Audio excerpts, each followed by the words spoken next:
ಆಡಳಿತ ಪಕ್ಷದವರ ಬಾಯಲ್ಲಿ ಪ್ರಜಾಪ್ರಭುತ್ವ, ಒಕ್ಕೂಟದ ವ್ಯವಸ್ಥೆ, ಬಾಬಾ ಸಾಹೇಬ್ ಅಂಬೇಡ್ಕರ್, ಮಹಾತ್ಮ ಗಾಂಧಿ ಅವರ ಹೆಸರನ್ನ ಕೇಳ್ತಾ ಇದ್ರೆ ಒಂದು ರೀತಿ ಭೂತದ ಬಾಯಲ್ಲಿ ಭಗವದ್ಗೀತೆ ಕೇಳಿದಂತ ಆಗ್ತಾ ಇತ್ತು. ಮನೆ ಸಭಾಧ್ಯಕ್ಷರೇ,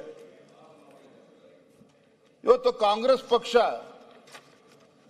ಇಂಥ ಹೀನಾಯ ಪರಿಸ್ಥಿತಿಗೆ ಇವತ್ತು ದೇಶದಲ್ಲಿ ಯಾಕೆ ಬಂದಿದೆ ಅಂತೇಳಿ ಇವತ್ತು ಅವರು ಬೆಳಕು ಚೆಲ್ಲಬೇಕಾಗಿತ್ತು. ಮಾನ್ಯ ಸಭಾಧ್ಯಕ್ಷ, 1951ರಲ್ಲಿ 364 ಸಂಸದರಿದ್ದ ಈ ದೇಶದಲ್ಲಿ 1984ರಲ್ಲಿ 415 ಸಂಸದರು ಪಾರ್ಲಿಮೆಂಟ್ ಅಲ್ಲಿ ಇದ್ರು.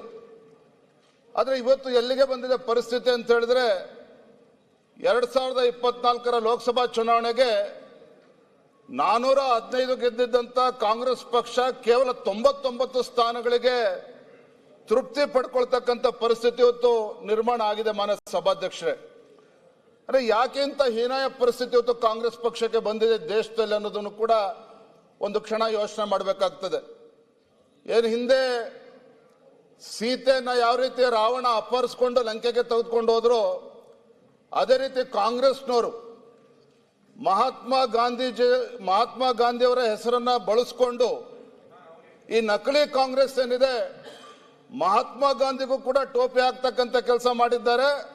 ಅಷ್ಟೇ ಅಲ್ಲ, ಬಡತನವನ್ನ ನಿರ್ಮೂಲನೆ ಮಾಡ್ತೇವೆ, ಗರೀಬಿ ಹಟಾವ್ ಅಂತೇಳಿ ಈ ದೇಶದಲ್ಲಿರುವಂತಹ ಬಡವರಿಗೂ ಕೂಡ ಒಂದು ಮಕ್ಕಳ ಟೋಪಿ ಹಾಕ್ತಕ್ಕಂಥ ಕೆಲಸವನ್ನ ಮಾನ್ಯ ಸಭಾಧ್ಯಕ್ಷ ಇವತ್ತು ಕಾಂಗ್ರೆಸ್ನವರು ಮಾಡಿರ್ತಕ್ಕಂಥ ಪರಿಣಾಮವಾಗಿ ಇವತ್ತು ಇಂಥ ಹೀನಾಯ ಪರಿಸ್ಥಿತಿ ಇವತ್ತು ಕಾಂಗ್ರೆಸ್ ಪಕ್ಷಕ್ಕೆ ದೇಶದಲ್ಲಿ ಬಂದಿದೆ, ರಾಜ್ಯದಲ್ಲೂ ಕೂಡ ಬಂದಿದೆ ಅನ್ನೋದನ್ನ ನಾನು ಈ ಸಂದರ್ಭ ಹೇಳಕ್ಕೆ ಇಚ್ಛೆ ಪಡ್ತೇನೆ.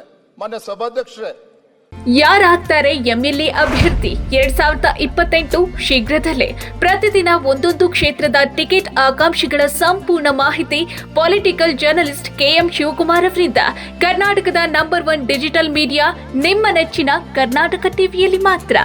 ನೀವು ಸಣ್ಣ ಆಗ್ಬೇಕಲ್ವಾ? ಅದು ಒಂದು ಉತ್ತಮ ಆಹಾರದಿಂದ ಸಣ್ಣ ಆಗ್ಬೇಕಲ್ವಾ? ಪ್ರತಿದಿನ ನಮ್ಮ ಜೀನಿ ಸ್ಲಿಮ್ ನ ಯೂಸ್ ಮಾಡಿ ಯಾವುದೇ ಸೈಡ್ ಎಫೆಕ್ಟ್ ಇಲ್ದಂಗೆ ನೀವು ಸಣ್ಣ ಆಗ್ತೀರಾ.